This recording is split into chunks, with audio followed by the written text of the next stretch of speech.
자, 이번에 이제 볼 곳은 역사 연표 관련된 내용이에요.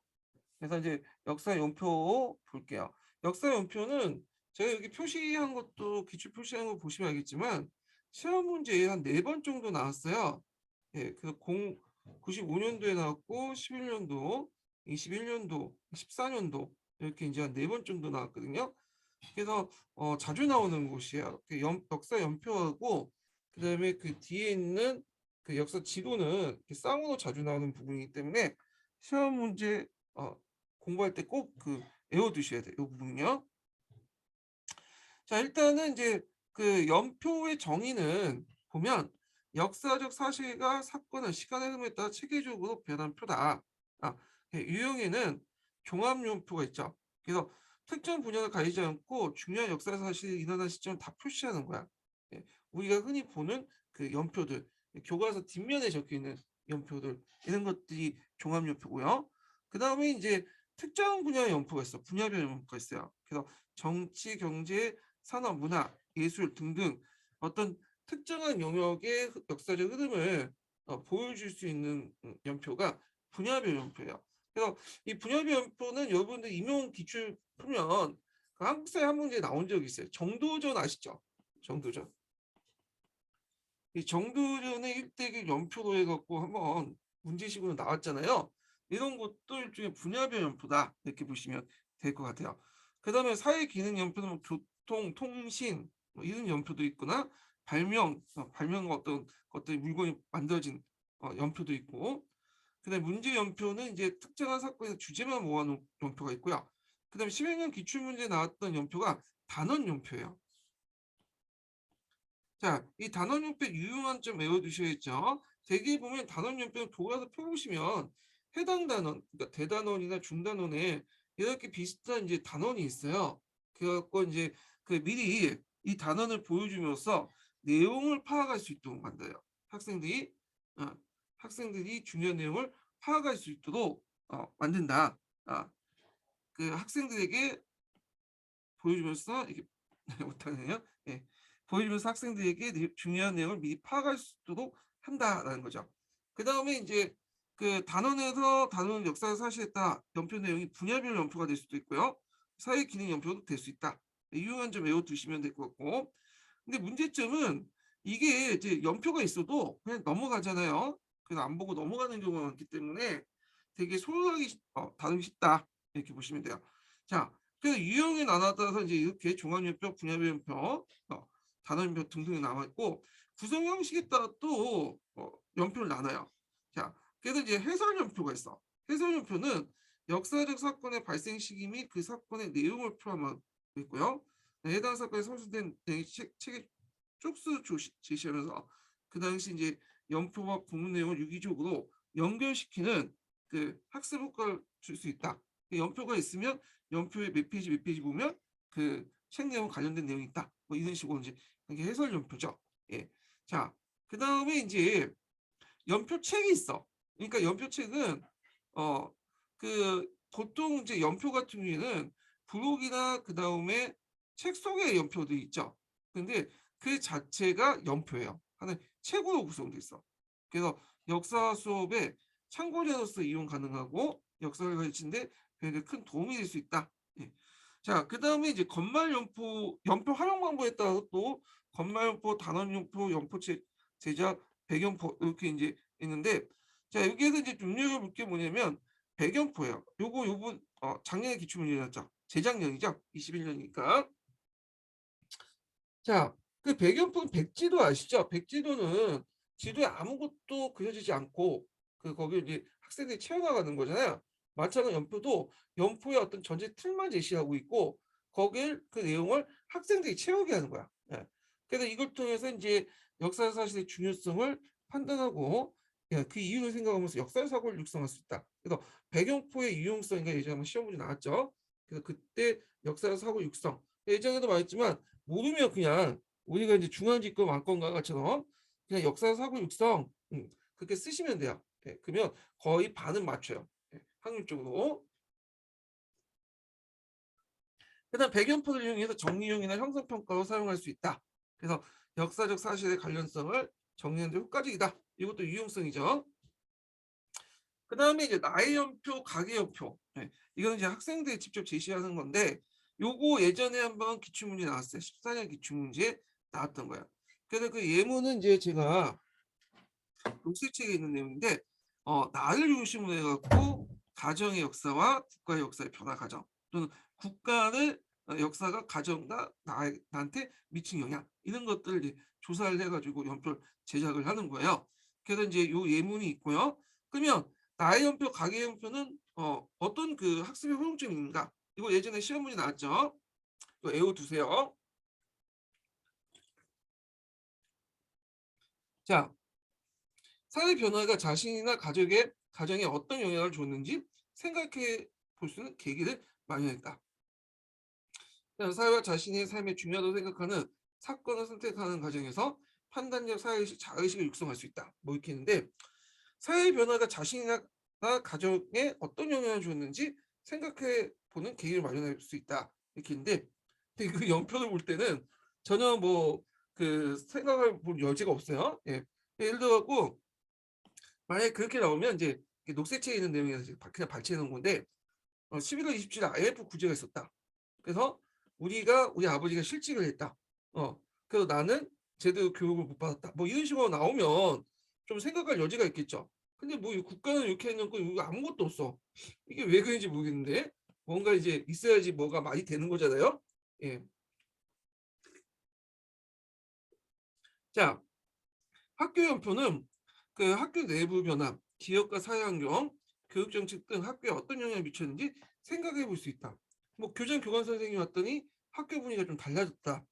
어떤 담임 선생님이 들어와서 그래서 우리 반 그 담임 선생님 교체됐는데 우리 반이 어떤 분위기가 달라졌다. 뭐 이런 것도 이제 연표 작성을 할 수 있겠죠. 자, 그다음에 유용한 점을 볼게요. 요거 외워두셔야죠. 21년도 기출문이 나왔으니까. 자, 그래서 뭐 유용한 점, 문제점, 뭐 교사 역할, 이런 것들은 다 외워야 돼. 예. 그래서 이제 유용한 점은 역사적 사실의 행적 연관성 및 인간관계를 축소하는 사고를 육성할 수 있고 비교학습에 적합할 수 있죠. 그 다음에 학습하기 전에 개괄적인 흐름에 대한 이해를 돕거나 수업을 정리, 종합하는 데 사용할 수 있고요. 역사적 사실을 개통적으로 제시할 수 있고 역사 사건을 동시에 다른 사건과 비교해 인식함으로써 인식이죠. 자, 이를 유형화시켜 시대의 개념을 기를 수 있다. 예. 그러면 이제 연표는 비교학습 자료에 유용하다. 예. 근데 연표는 비교학습과 연결돼서 볼 수 있다. 이렇게 이제죠. 자, 예를 들어서 이제 중국에 한나라가 있을 때 뭐 서양에 노마가 있었죠. 예, 그래서 비교해 볼 수 있죠. 연표 학습을 통해서. 자, 그 다음에 역사 지도를 볼게요. 역사 지도도 이거 은근히 시험문이 많이 나와요. 그래서 06년, 그 12년, 11년 기출문제 나왔고 한 세네 번 나온 것 같아. 요거. 그래서 역사 지도 볼게요.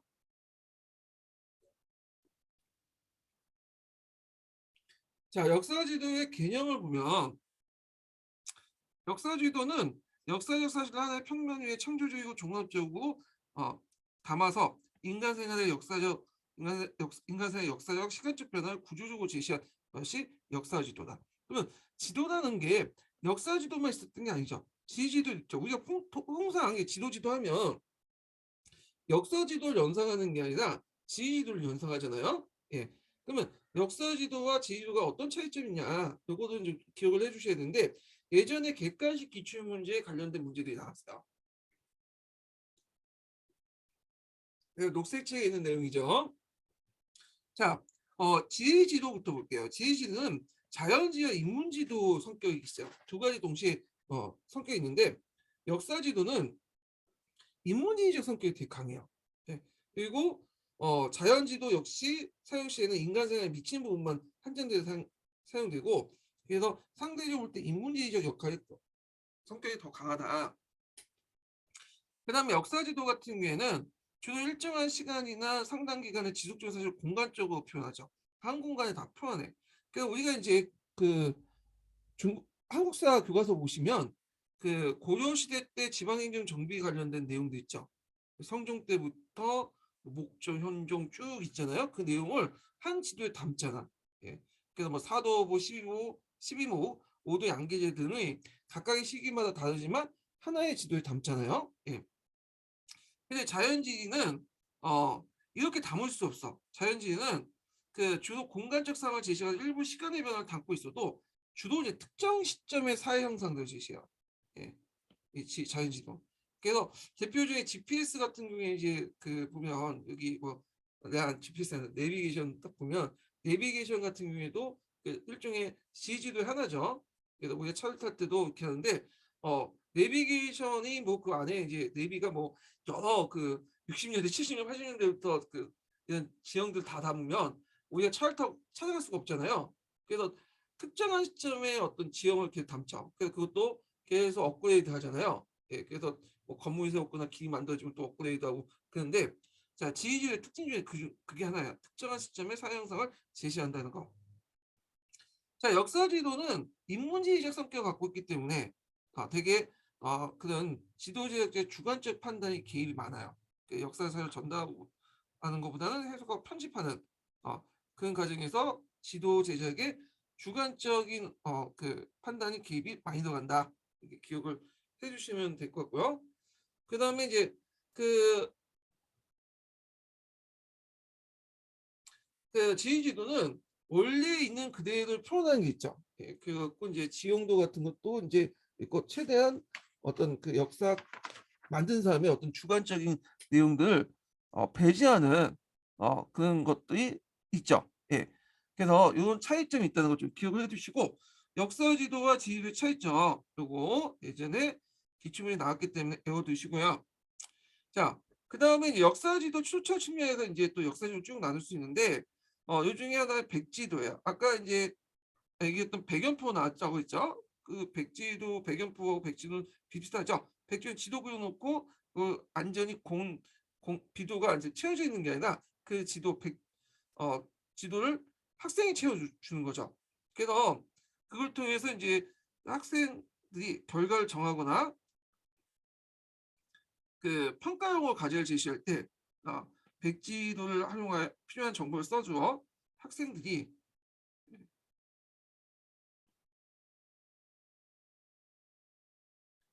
학습 교육을 잠깐만 저 여기 이게 오타가 생겼는데 예, 잠깐만요.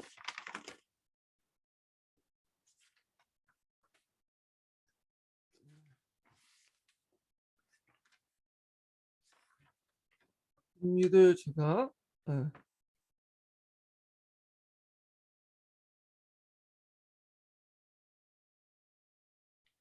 그걸 좀 지우세요. 예.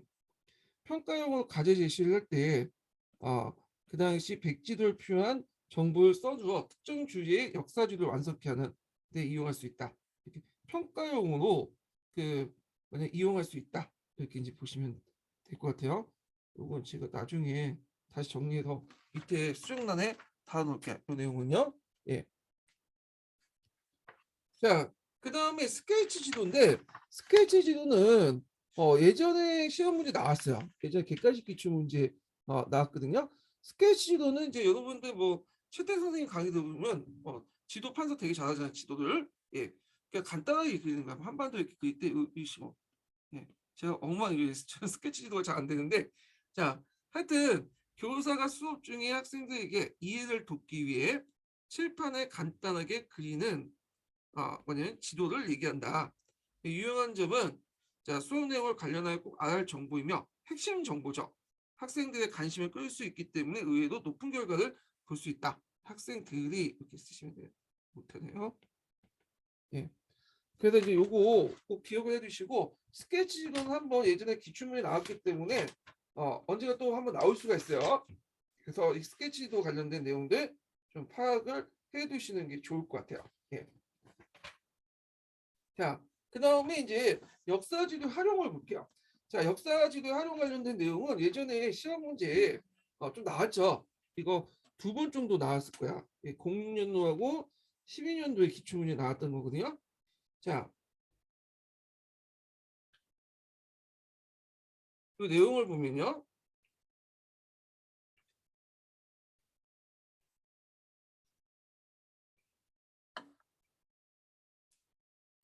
자, 역사 지도의 활용은 그 역사적 사실 지휘적으로 부족한 크게 세 가지 유형이 있어요. 역사적 사실 지휘적 파악하는 거. 네. 그다음에 두 번 일정한 공간과 관련된 역사 변화, 시간적 계통을 파악하는 데 도움이 될 수 있고, 한 장의 지도를 통해서 여러 역사적 사실의 관계를 파악하는 데 있다. 자, 먼저 역사적 사실 지휘적 파악 관련된 내용을 보면요. 자, 예를 들어서 이제 우리 같은 경우에는 살수대첩 같은 거 있죠. 살수대첩인데 뭐 살수가 어디냐? 예, 청천강인데 그거 모섬 있죠. 네, 강동 육주와 뭐 기주대첩 위치를 또 모을 수 있고, 예, 구주 오소경은 알아도 뭐 오소경의 위치가 어디에 지리적 위치가 어딘지 몰라요. 그러니까 사실적인 측면을 파악할 수 있어도 그것이 이제 지형이 어디에 있는가, 공간적인 어떤 인식을 못할 수가 있잖아요. 예. 그래서 역사적 사실 알아도 지역의 위치를 파악할 수가 없다. 예. 그래서 지리에 대한 지식이나 공간 파악이 부족할 수 있다. 특히 옛날 지명의 경우에 더 부족할 수가 있죠. 두 번째, 일정한 공간 관련된 변화를 이제 파악에 도움이 되는데, 역사 지도를 보면 국경이나 영역의 변화를 표시한 지도들이 되게 많죠. 그래서 한 장이 아니라도 같은 주제 아래 일련의 지도를 배치하면 그 주제와 관련된 역사 사실이나 상황을 파악할 수 있는데, 자, 예를 들어 갖고 이제 뭐 삼국 간의 어떤 그 세력반동, 4세기 때 백제 지도를 놓고 또 5세기 때 고구려, 6세기 때 신라 이렇게 있고, 그다음에 또 한 장의 지도 안에 여러 걸 담을 수 있고요. 근데 이게 표현하기 좀 어려우면 여러 장에 또 나눠 갖고 담을 수 있고, 예, 이런 식으로 하죠. 그래서 한 장의 어떤 하나의 사건을 연속된 정보를 담은 지도가 한 장의 지도를 담을 경우에는 정말 많아서 표현하기 쉽지 않거나 이해하기 어려울 경우에는 몇 장의 지도를 나눠서 제시할 수 있다. 그래서 인비나 전개 과정을 한 장의 지도로 제시할 수 있지만 너무 복잡해지니까 여러 장의 지도를 제시할 수 있고, 또 6.25 전쟁의 단계가 전쟁 과정을 하나의 지도로서 표시할 수 있지만 여러 장의 지도를 또 뭐냐면 나눠서 표시를 할 수 있죠. 예. 자, 그다음에 한 장의 지도를 통해서 여러 역사적 사실을 파악하는 고 해석할 수 있는 지도가 있어요. 그래서 이걸 통해서 학생들이 역사적 사고를 유도할 수 있는데, 이 대표적인 게 이제 뭐냐면 그 대동법 관련된 내용이지. 이게 녹색책이 있는데, 그 녹색책에 보면 대동세 납부 방법이나 이걸 통해서 바다와 내륙의 물길 운송로, 조창의 이름, 익류 지역과 그 자체 소비 지역 등등을 한 장의 지역을 통해서 알 수 있죠. 예. 자, 이렇게 해서 세 가지 이제 유형이 있다. 역사적 사실 지리적 파악, 일정한 공간과 그 관련된 역사 변화를 시간적 계통으로 파악하는 데 도움이 될 수 있고, 한 장의 지도를 통해서 여러 역사적 사실과의 관계를 파악할 수 있다. 해석할 수 있다. 자, 이런 내용들 좀 파악을 해두시고요. 요거 예전에 기출문제 자주 나왔으니까 외워두세요. 요거는요. 자, 그러면 역사 지도의 전반적 유용성을 볼게요. 네, 이거는 전반적 유용성이에요. 자, 한 시대 한 지역의 인간 역사를 총체적으로 이해하고 해석할 수 있다. 동시대 여러 지역의 공간을 비교하는데 효과적이고요. 시간적 변동 파악이 가능하며 입체적 역사 이해 가능하고, 상상적 이해를 통해서 이해를 유도하여 공간적 이해를 증식시키고, 그다음 역사 지도는 많은 정보를 담고 있어서 이를 토대로 학생들 역사적 사고를 끌어내는 데 활용할 수 있다. 이렇게 볼 수가 있어요. 자, 그다음에 사진과 그림 관련된 내용을 볼게요. 자, 사진과 그림은 20년 기출문제 한번 언급됐고요. 21년 기출문제 그 관련된 교사 역할 관련된 내용이 시험 문제 나왔어요. 예, 요거.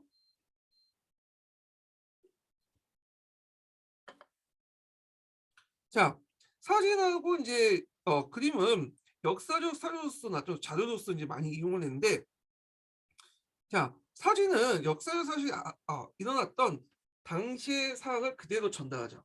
어, 그래서 일어났던이죠. 못하네요. 예. 그래서 역사 사실이 일어났던 그 당시 그 뭐냐면 상황을 그대로 전달해 준다. 예. 자, 그림은 기록을 통해 알 수 없는 역사적 사실을 알 수 있게 하는 거죠. 예. 그래갖고 이제 이 그림을 통해서 기록으로서 알 수 없는 그런 여러 가지 사실도 알 수 있잖아요. 예를 들어 갖고 구석기 시대 동굴벽화는 당시 사람들이 무엇을 먹고 살았고 어떤 믿음을 가지고 있었는지를 보여주고 있죠. 예. 요런 것들이 이제 그림으로서 이제 알 수 있는 거고요. 그러면 사진과 그림은 어떤 공통점을 갖고 있냐? 일단 역사 수업의 지루함을 탈피하고 역사상을 생생하게 전달할 수 있죠. 텍스트로 이해할 수 있는 건 좀 지루하잖아요. 근데 사진과 그림을 보여주면 상당히 생생하게 다가갈 수 있죠. 그리고 사람들의 생활 모습과 사고방식을 정할 수 있다. 그다음에 당시 상황을 추론할 수 있으며 그 속에 담겨진 생생한 모습을 예, 당시 사람들의 활동이나 생각을 이입하여 이해할 수 있다. 이런 것들이 공통적 유형점이고요. 자, 그다음에 활용 방법 같은 경우에는 이제 한딩이나 슬라이드 필름을 보여주거나 자, 요거는 요즘에 안 하죠. 요거는 예전에 그 했던 건데 아마 이게 쓰여질 당시가 그 당시에는 했는 것 같아. 2000년도에. 그러니까 녹색층이 나올 때가 2005년인가 6년인가 그랬어요. 예. 지금 이런 식으로 수업은 안 하죠. 네, 컴퓨터 이제 얘가 띄워가지고 이제 PPT 하면 띄워가지고 이제 이렇게 진행을 하죠. 예. 자, 뭐 이렇게 하는데 뭐 활용 방법은 그냥 넘어가고요. 네. 교사의 역할 볼게요. 자, 교사는 이제 요거 기억을 해두셔야겠죠. 기출문제 나왔으니까. 사진이나 그림에 나타난 모습뿐만 아니라 그것이 만들어진 배경이나 사회상 관련 사실들에 대한 설명을 통해서 당시 사회에 대한 학생들의 이해를 도울 수 있다. 그래서 배경이나 사회 상황 관련 사실에 대한 설명을 해야 된다. 설명을. 설명을. 그래서 이제 요거 예전에 기출문제 나왔다는 거 기억을 해두시면 될 것 같아요. 요걸. 자, 수업 방법은 세 가지 유형으로 이제 수업을 할 수 있어요. 자, 일단은 첫 번째 유형을 보면 요거는 시험 문제 안 나와도 한번 나올 가능성이 있어요. 이게 딱딱 떨어져. 예. 그래서 지도 활용의 유형처럼 세 가지 유형이 딱딱 떨어지거든요.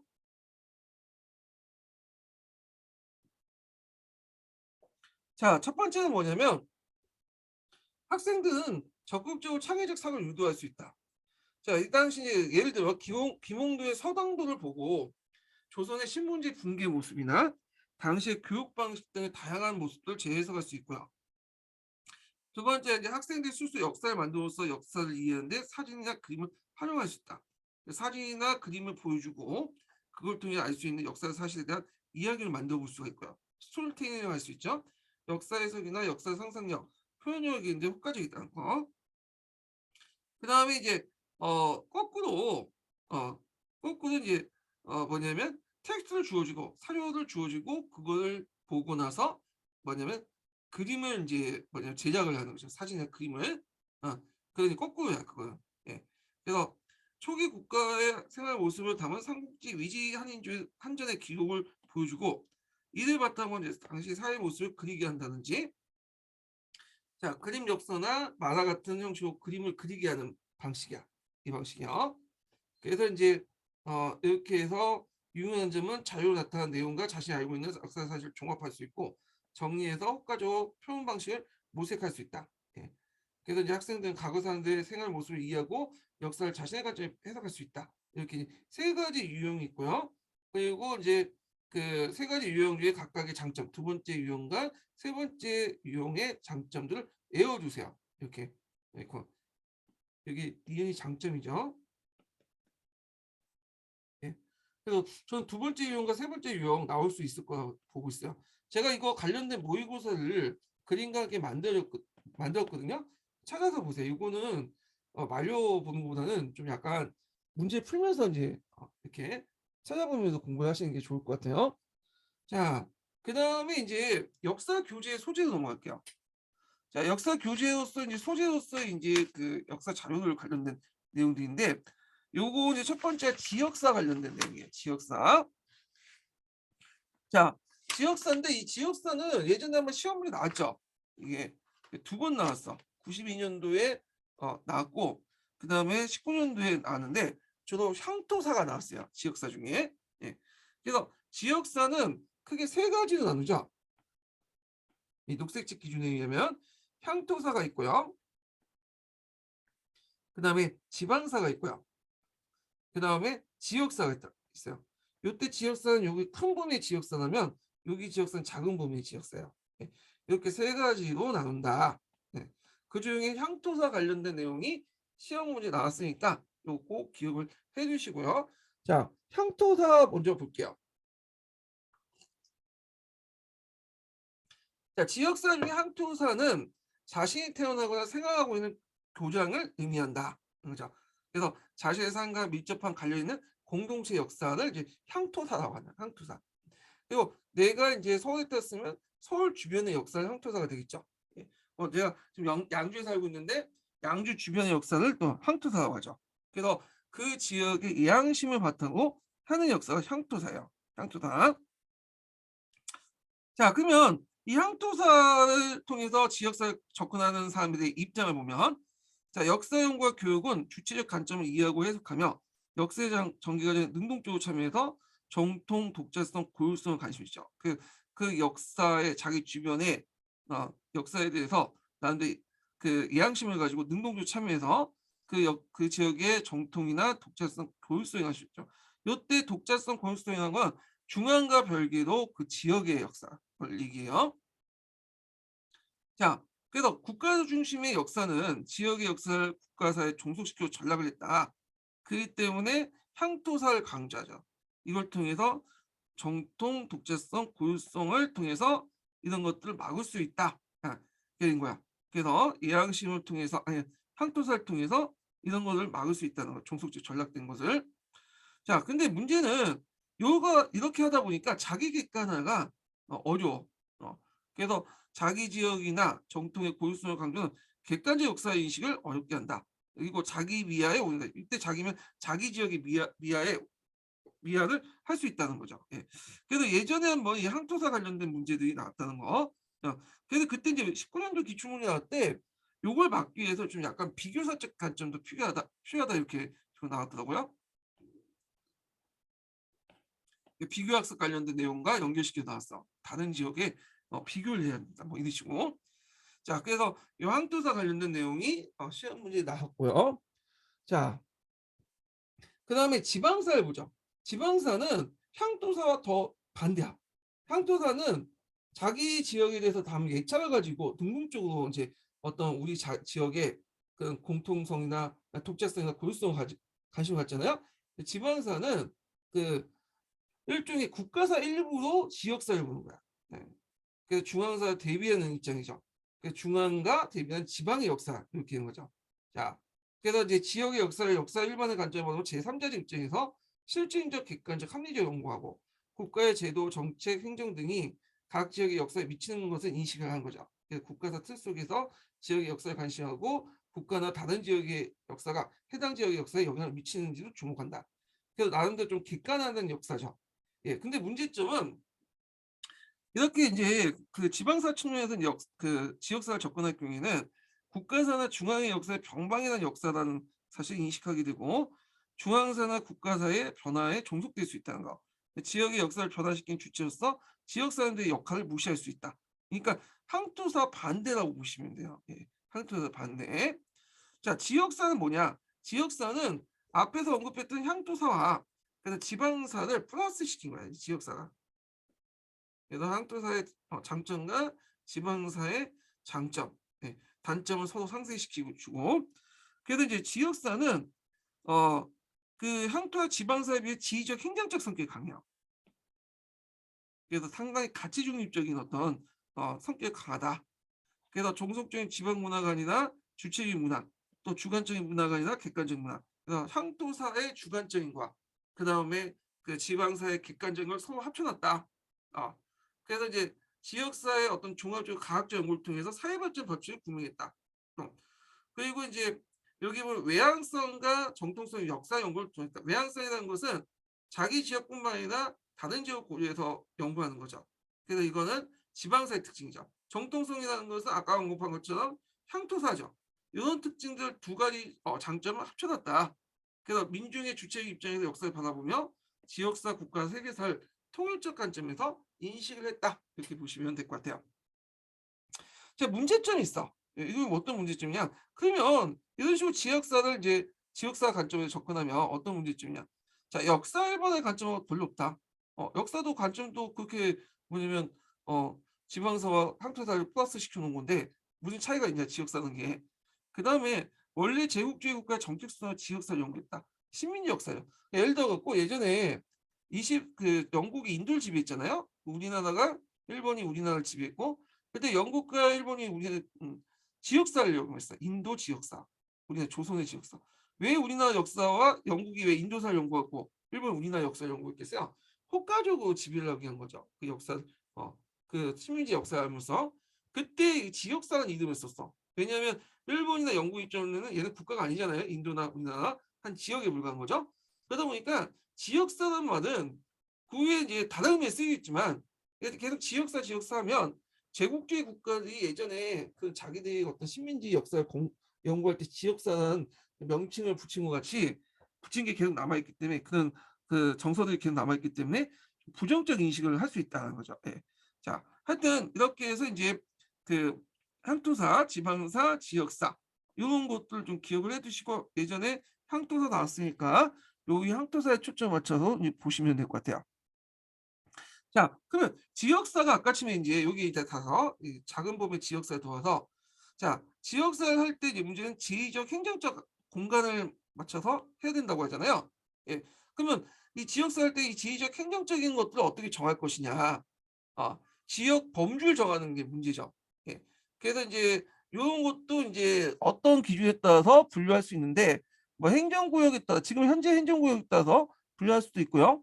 그다음에 보통 그 지역의 경제권, 교통권, 생활권에 따라 분류할 수 있고 문화권에 따라서 분류할 수 있죠. 자, 그러면 행정구역을 구분할게요.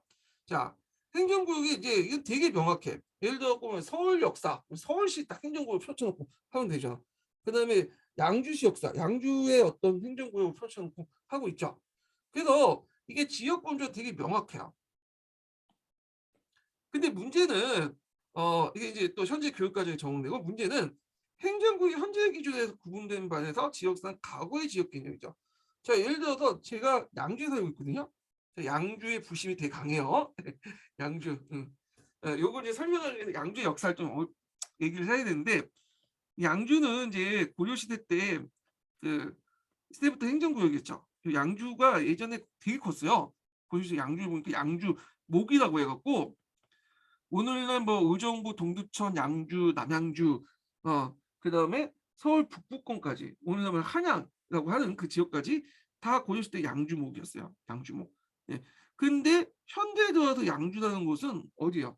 그냥 의정부, 북부와 동두천 중간에 있는 하나의 이제 그 시잖아요. 예. 그 범위가 축소됐죠. 근데 우리가 이제 공부하는 것은 지금 현재가 아니라 과거란 말이야. 그러면 이때 이 지역사는 현재의 지역사 기준 가지고 보면 안 되죠. 예전의 과거의 지역 개념으로 봐야 되죠. 이런데 이제 현재의 기준에 따라서 하다 보니까 문제점이 생기겠죠. 그 다음에 두 번째로는 현재 행정구역 인구 단위가 있기 때문에 같은 등급의 행정구역이라도 공간적 크기 차이가 있다. 그래서 서울특별시와 각 지역의 시는 같은 등급의 행정 등급 단위지만 면적이 몇십 배 차이가 날 수 있죠. 예. 그래갖고 이제 이런 것도 있죠. 서울특별시와 각 지역시는 같은 등급의 행정 단위지만 그 면적은 몇십 배 차이가 날 수 있다. 이렇게 이제 그래서 차이가 이제 너무 크다는 거죠. 그래갖고 요 내용도 좀 기억을 해두시면 될 것 같은데, 자 예를 들어갖고 그 여기 각 지역의 시라고 하지만 시도라고 부르는 게 시도 정확하게 이 시다고 하면 좀 말이 안 되는데 예. 서울특별시와 각 지역의 도는 같은 등급이죠. 시다보는 도가 더 정확한데 근데 서울특별시는 그 면적에는 작잖아. 근데 그 도는 되게 크죠. 예. 서울시보다 경상남도가 더 크잖아요.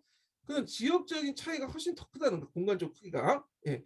근데 이걸 동급으로 보고 그냥 공부하는 거는 좀 문제다. 이런 내용도 있고요. 자, 그 다음에 또 경제권, 교통권, 생활권을 분류해요.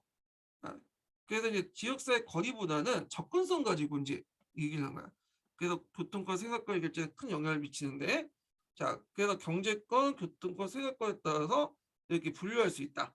특히 이제 근대 이후의 교통수단의 발달로 이런 것들이 이제 묶을 수 있는데, 자, 예를 들어 가지고 우리가 이제 그 연천에 가는 것보다는 그러니까 서울에 연천 가는 것보다는 서울에서 수원 가는 게 더 빠르죠. 왜 빠르겠어요? 연천은 가는데 지하철까지 가서 동두천 가서 버스 타고 연천까지 올라간다. 경기 북부까지. 근데 그 서울의 수원은 연천보다는 좀 거리가 좀 약간 멀지만 곡포도 이제 기차 타거나 지하철 타면 금방 가잖아요. 그러면 연천하고 서울 묶은 거보다는 연천하고 서울하고 수원을 묶는 게 더 낫겠죠. 그거는 아무리 이제 물리적 거리가 이렇게 그, 멀다고 해도 교통수단이 발달하면 하나의 생활권을 묶어낼 수 있어. 예, 이런 거 이제 연결시켜서 보시면 돼요. 그래서 하나의 생활권이 묶어지니까 당연히 경제, 교통, 생활권도 하나의 이제 묶어지겠죠. 예, 교통에 따라서 그 교통수의 발달을 통해서 이런 것들을 이제 같이 기억을 해두셔야 된다. 그래서 물리적인 어떤 거리보다는 교통수단에 따라서 서로의 접근성 이런 것도 연결돼서 이제 봐야 되고요. 자, 그다음 문화권 기준에 따라 분류하는데 가구 사회에서 만들어 놓은 이제 문화적 토대들을 분류한다. 뭐 백제 문화권, 신라 문화권, 가야 문화권 이런 식으로 하거나 그 지역이나 지리적 요소의 기준으로 분류할 수 있죠. 그래서 강물 등 교통이나 생활 근거지로 문화권을 분류하는데 뭐 한강 문화권, 영산강 문화권, 중원 문화권 이렇게 할 수 있다는 거. 자, 그래서 이제 이 지역의 범위 설정 기준에 따라 교사의 수업 설계나 수업 목적, 지역적 특성이나 지역사회 내용 구성에 큰 영향을 주고요. 그 다음에 이제 자료의 성격을 볼게요. 지역사를 연구하려면 자료가 있어야 될 거 아니에요. 그래서 이제 여기에서 이제 국가사와 같은 공식적인 그 사료도 있고, 그 다음에 문지의 일기 같은 그 개인적인 어떤 사료도 있는데, 지역사 같은 경우에는 이게 중앙의 역사가 아니라 지방의 역사다 보니까 상대적으로 그 공식적 자료 비중이 좀 작아요. 국가사에 비해. 문집이나 일기 같은 개인적 자료가 되게 높다. 그래서 예전에 한번 자료와 관련된 내용이 나왔어요. 13년 기출 객관식 기출문제. 지역사 연관돼서 잠깐 언급돼서 나온 건데, 자, 하여튼 어떤 자료도 있냐 보면 일단 역사서나 국가에서 발행한 문서가 있죠. 예. 공적인 문서인데 물론 비중이 적다 해서 아예 배제된 게 아니라 상대적으로 적다는 거니까 그런 자료들도 이용할 수가 있고요. 그래서 이제 역사서에서 포함된 지리지나 지역 관련 서술들을 통해서 각 지역의 연연, 역사적인 기원 흐름들이나 이런 기초적 정보를 얻을 수 있는 자료가 있을 수 있고, 그다음 읍지조. 읍지조는 조선시대 때 많이 만들었어. 예. 그래서 이게 읍지조는 그 당시 이제 그 인문지 일종이죠. 그래서 그 지역에 대한 구체적인 정보를 많이 습득됐는데 그걸 모아가지고 이제 뭐 세종실록 시리즈나 신직 동국 여지스나 탱리지나 이런 것들을 만들었다. 자, 읍지조가 예전에 한번 언급됐었어요. 고지도인데 고지도는 이제 그 예전 지도죠. 자연환경의 지형, 거리, 총락이나 지역에 대한 다양한 자료를 제공하고 있고요. 그다음에 지방지, 뭐 국가통치기구, 조세의 재정 운영, 그 대민 지배와 민의 동향을 다룬 지도도 있고 현장 자료가 있죠. 지역사 같은 경우에는 이제 주변의 역사이기 때문에 되게 뭐 접근성이 쉽죠. 그래서 유물 유적 같은 지역의 유물 유적을 통해서 해서 접근성이 쉽다는 거. 나름대로 예전과 자부심을 가질 수 있죠. 부심을 가질 수 있고요. 자, 그 다음에 뭐 기타 사로는 생활사 자료, 지역의 자연환경, 구술, 신화, 민담, 자원인사 뭐 이런 것들을 이제 활용할 수 있다. 자, 그 다음에 활용 방법과 유형점 보면 그 지역사 같은 각 교과서마다 다른 지역의 소재를 삼고 있고 각 교과서마다 다른 지역을 소재를 삼고 있고 교과서에 다루고 있는 지역이 아니라 자주가 자신이 거주하는 지역을 소재로 해갖고 학습을 진행할 수 있다. 그래서 교과서마다 이제 지역계의 어떤 소재가 있겠지만 이건 이제 우리하고 맞지 않으니까 각 지역이 교과서 다루고 있는 지역이 아니라 자신이 거주하고 있는 지역을 소재로 진행을 할 수 있고요. 자, 이 지역사의 유용한 점은 이게 전반적인 유용한 점이에요. 현장 답수를 통해서 역사 집중 등을 확인할 수 있고 국가사보다 가구 사람들의 생활 모습을 구체적으로 확인할 수 있다. 이렇게 이제 보시면 될 것 같아요. 자, 그 다음에 이제 박물관 수업을 볼게요. 박물관 수업. 자, 요거 이제 하기 전에 두 번째 인증번호 알려드릴게요. 두 번째 인증번호는 86번입니다. 네, 두 번째 인증번호 86번이에요. 네, 잠깐만요.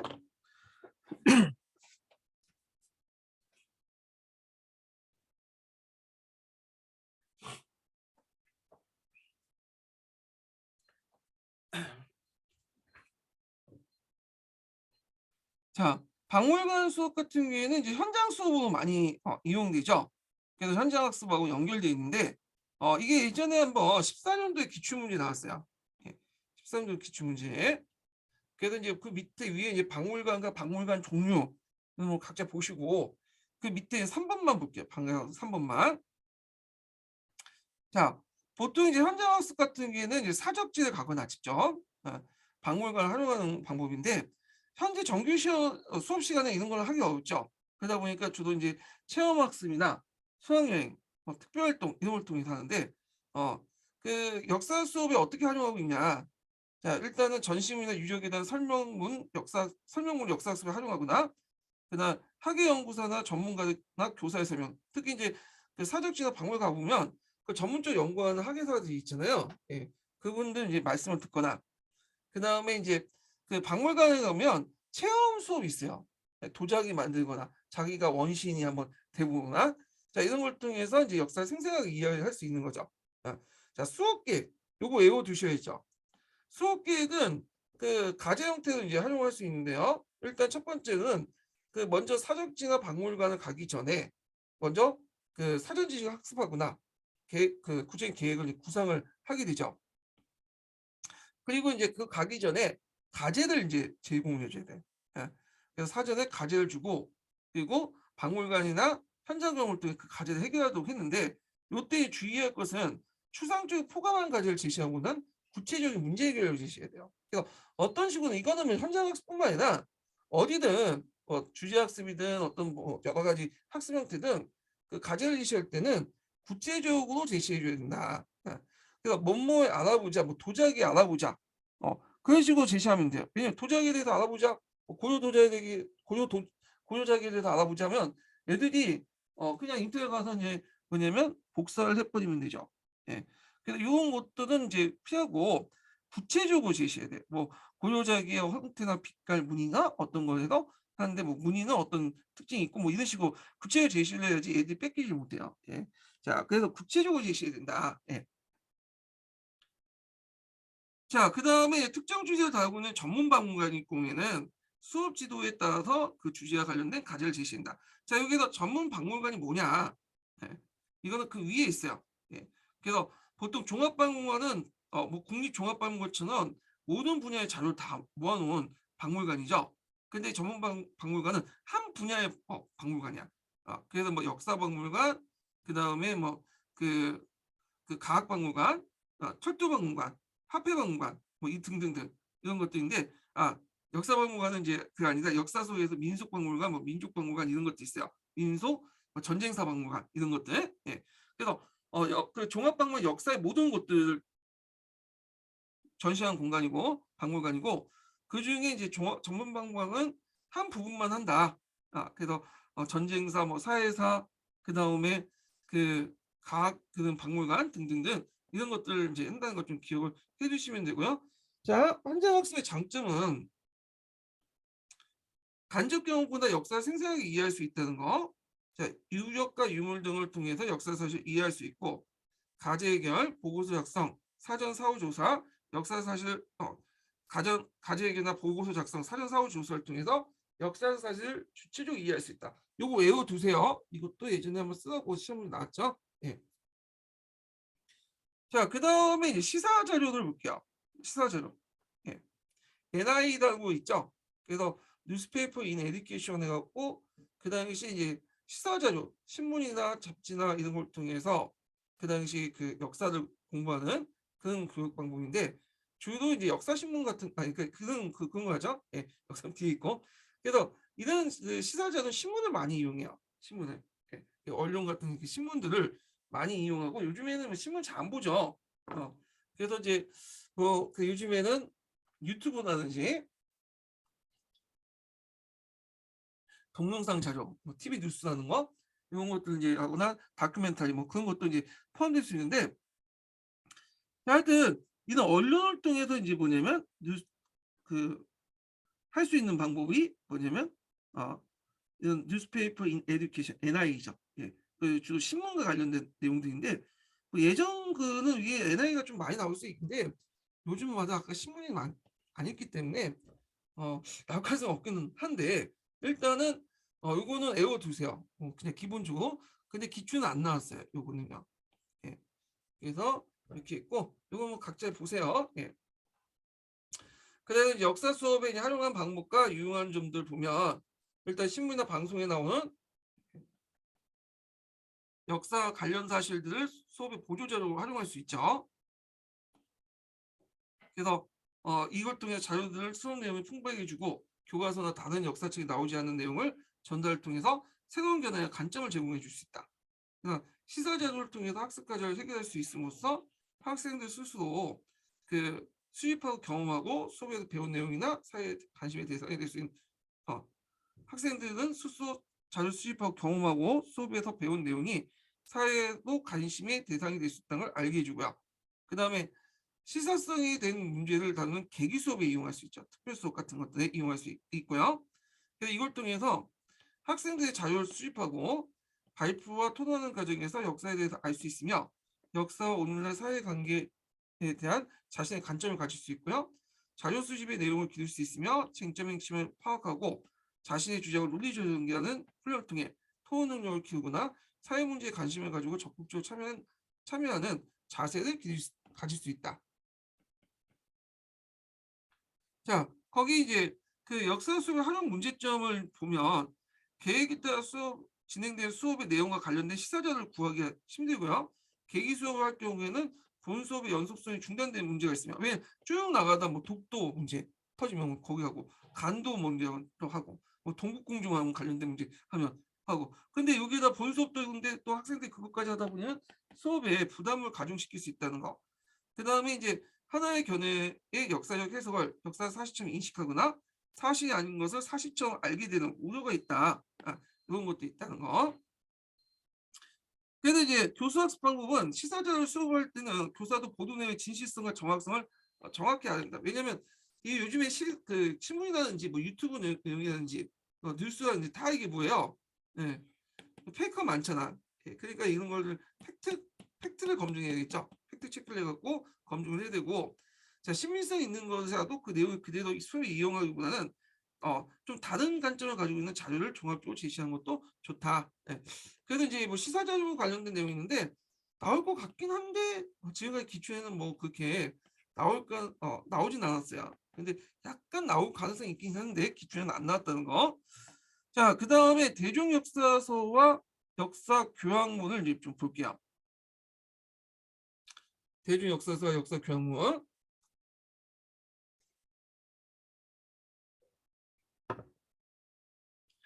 자, 여기 보면 이제 대중 역사서 역사 교양문도 이 녹색책에 있는 내용인데 그렇게 시험 문제 나오진 않았어요. 그 밑에 역사 소설 관련된 내용과 좀 연결될 수는 있겠죠.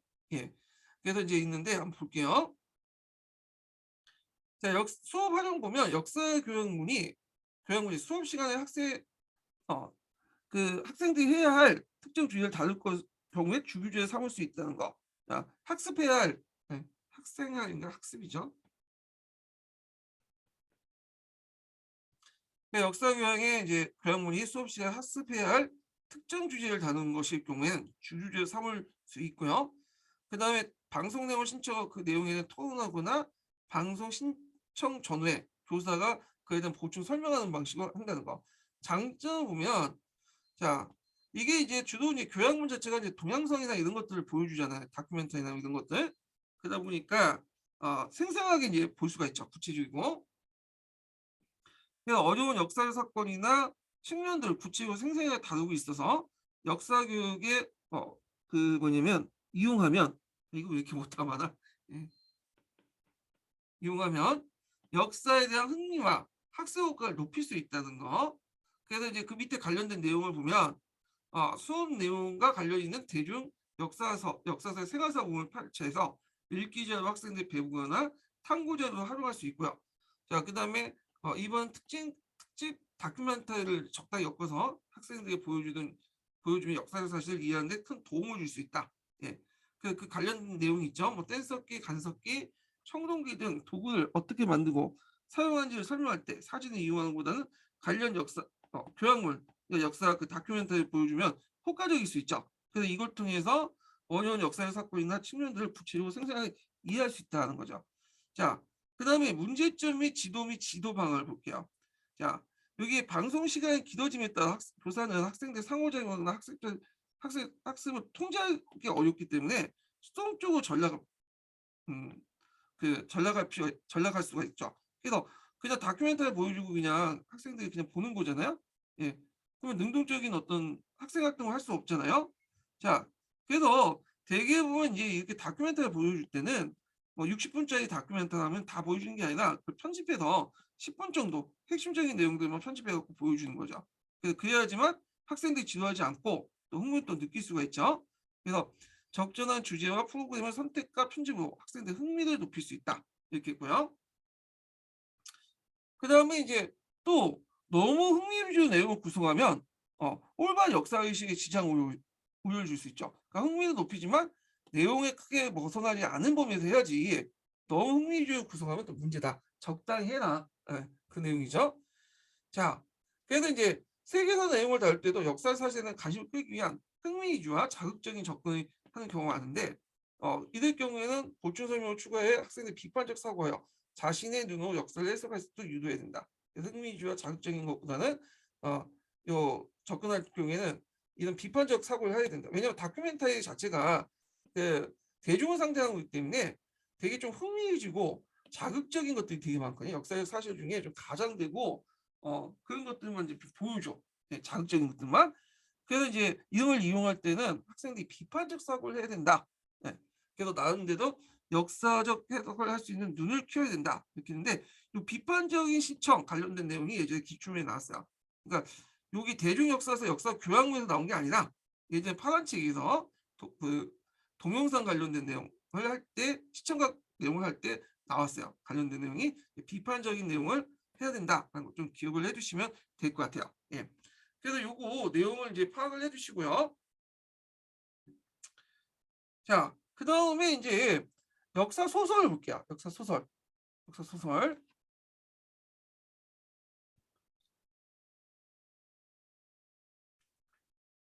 자, 역사 소설은 이거 이제 시험 문제 많이 나왔죠. 이거. 그래서 많이 나오면 2번 나왔죠. 예, 2번. 그래도 비중이 좀 높은 거야. 예. 3번 이상 나와야지 많이 나왔다고 할 수 있는데, 하여튼 이 역사 소설은 꼭 기억을 해두세요. 이거는. 자, 이 역사 소설은 크게 이제 그 대중 역사서 역사 교양문의 한 1학년 이제 보시면 될 것 같아요. 예. 자, 역사서 활용 방법은 보충 사료를 사용하지만 때에 따라서는 주교재를 사용할 수 있어요. 예.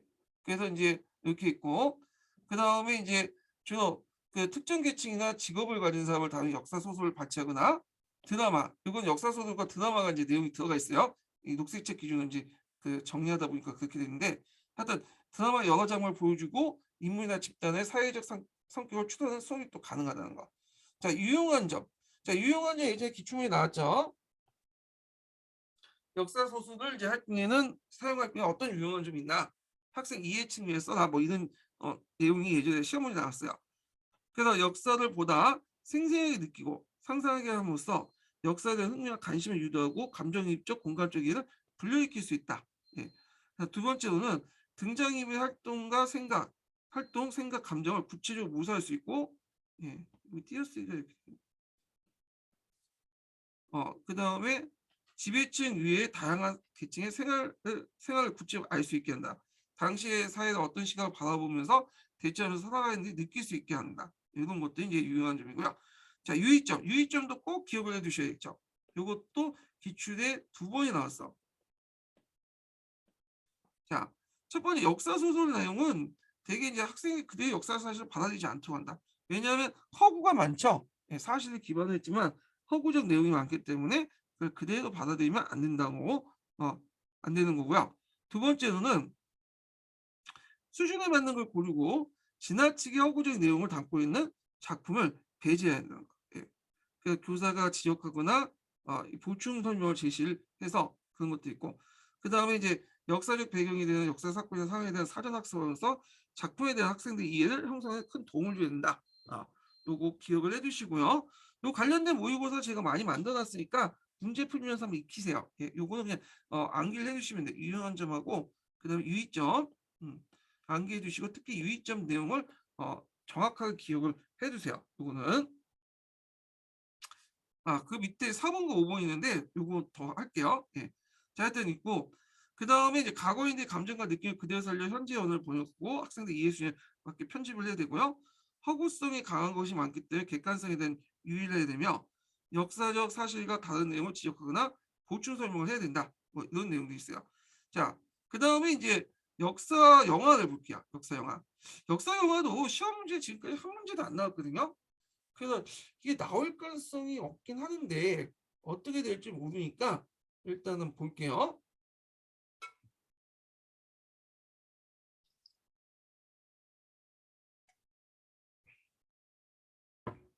아, 이건 좀 쉬었다 할까요? 예, 너무 많이 한 것 같아. 예, 좀 쉬었다 할게요.